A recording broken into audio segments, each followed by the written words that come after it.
პარლამენტის ინიციატივით საბჭოთა ოკუპაციის მუზეუმში ფოტოგამოფენა მშვიდობა და ომი გაიხსნა. პროფესიონალი ფოტოგრაფების, ჟურნალისტების, სამხედროების და მუხალისების მიერ გადაღებული 60 ფოტო დონეცკსა და ლუგანსკში განვითარებულ ყველაზე მძაფრ მოვლენებს ასახავს.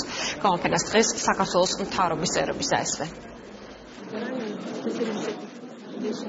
ჩვენ გვინდოდა საბჭოთა პერიოდთან ერთად დაგვესრულებინა ყველა ის უბედურება, რაც თან ახლდა იმპერიალისტურ საბჭოურ სისტემას. სამწუხაროდ ეს ვერ მოხერხდა საქართველოს შემთხვევაში და უამრავი მსხვერპლი გასწია ქართველმა ხალხმა თავისუფლებისთვის ბრძოლაში.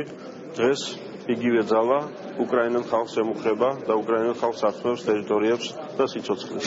ეს სურათები ასახავენ დღეს უკრაინის რეალობას, ორად გაყოფილი ქვეყნის რეალობას და უნდა გითხრათ, რომ ძალიან მძიმე შთაბეჭდილება დამრჩა სურათების დათვალიერების შემდეგ, თუმცა ეს არის მწარე სიმართლე იმისა, თუ რა ხდება დღეს უკრაინაში და ჩვენი საზოგადოება დღეიდან თბილისშიც შეძლებს ძალიან ზუსტად ამოიკითხოს ეს სიმართლე ამ სურათებიდან.